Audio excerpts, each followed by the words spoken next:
اور اہل کتاب ایک ایسی بات پر آ جاؤ جو ہمارے اور تمہارے درمیان یکساں ہیں، وہ یہ کہ ہم اللہ کے سوا کسی کی عبادت نہ کریں اور کسی کو اس کا شریک نہ ٹھہرائیں، اور نہ ہم میں سے کوئی کسی کو خدا کے سوا اپنا رب بنائیں۔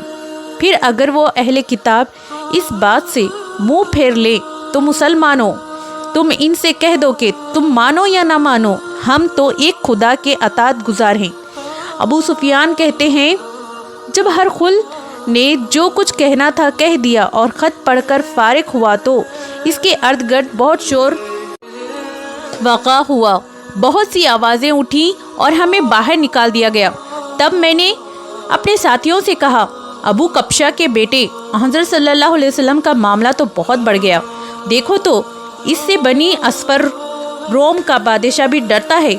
مجھے اس وقت سے اس بات کا یقین ہو گیا کہ حضور صلی اللہ علیہ وسلم عنقریب غالب ہو کر رہیں گے، حتیٰ کہ اللہ نے مجھے مسلمان کر دیا۔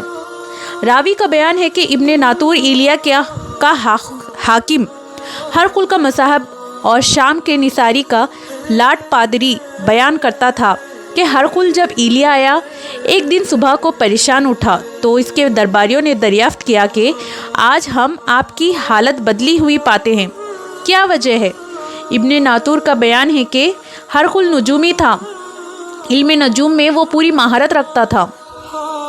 اس نے اپنے ہم نشینوں کو بتایا کہ میں نے آج رات ستاروں پر نظر ڈالی تو دیکھا کہ ختنہ کرنے والے کا بادشاہ ہمارے ملک پر غالب آ گیا ہے، بھلا اس زمانے میں کون لوگ ختنہ کرتے ہیں؟ انہوں نے کہا کہ یہود کے سوا کوئی ختنہ نہیں کرتا، سو ان کی وجہ سے پریشان نہ ہو، سلطنت کے تمام شہروں میں یہ حکم لکھ بھیجیے کہ وہاں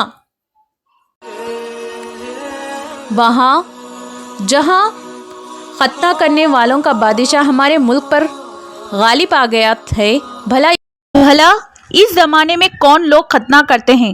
انہوں نے کہا کہ یہود کے سوا کوئی ختنہ نہیں کرتا، سو ان کی وجہ سے پریشان نہ ہوں، سلطنت کے تمام شہروں میں یہ حکم لکھ بھیجیے کہ وہاں جتنے یہودی ہوں سب قتل کر دیے جائیں۔ وہ لوگ انہی باتوں میں مشغول تھے کہ ہرقل کے پاس ایک آدمی لایا گیا جسے شاہ غسان بھیجا تھا۔ اس نے رسول صلی اللہ علیہ وسلم کے حالات بیان کیے۔ جب ہرقل نے سارے حالات سن لیے تو کہا کہ جا کر دیکھو وہ ختنہ کیے ہوئے ہے یا نہیں۔ انہوں نے اسے دیکھا تو بتلایا کہ وہ ختنہ کیا ہوا ہے۔ ہرقل نے جواب اس شخص سے عرب کے بارے میں پوچھا تو اس نے بتلایا کہ وہ ختنہ کرتے ہیں۔ تب ہرقل نے کہا، یہ ہی محمد صلی اللہ علیہ وسلم اس امت کے بادشاہ ہیں جو پیدا ہو چکے ہیں۔ پھر اس نے اپنے ایک دوست کو رومیہ خط لکھا اور وہ بھی علم نجوم میں ہرقل کی طرح ماہر تھا۔ پھر وہاں سے ہرقل حمص چلا گیا۔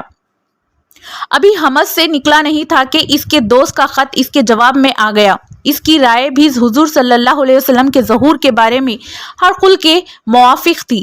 محمد صلی اللہ علیہ وسلم واقعی پیغمبر ہیں۔ اس کے بعد ہرقل نے روم کے بڑے آدمیوں کو اپنے حمص کے محل میں طلب کیا اور اس کے حکم سے محل کے دروازے بند کر لیے گئے۔ پھر وہ اپنے خاص محل سے باہر آیا اور کہا، اے روم والو، کیا ہدایت اور کامیابی میں کچھ حصہ تمہارے لیے بھی ہے؟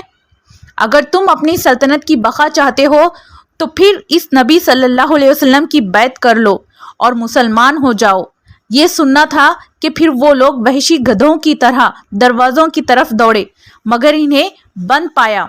آخر جب ہرقل نے اس بات سے ان کی یہ نفرت دیکھی اور ان کے ایمان لانے سے مایوس ہو گیا تو کہنے لگا کہ ان لوگوں کو میرے پاس لاؤ۔ جب وہ دوبارہ آئے تو اس نے کہا، میں نے جو بات کہی تھی اس سے تمہاری دینی پختگی کی آزمائش مقصود تھی، سو وہ میں نے دیکھ لی۔ تب یہ بات سن کر وہ سب کے سب اس کے سامنے سجدے میں گر پڑے اور اس سے خوش ہو گئے۔ بلاآخر ہرقل کی آخری حالت یہ ہی رہی۔ ابو عبداللہ کہتے ہیں کہ اس حدیث کو صالح بن کیسان، یونس اور معمر نے بھی زہری سے روایت کیا ہے۔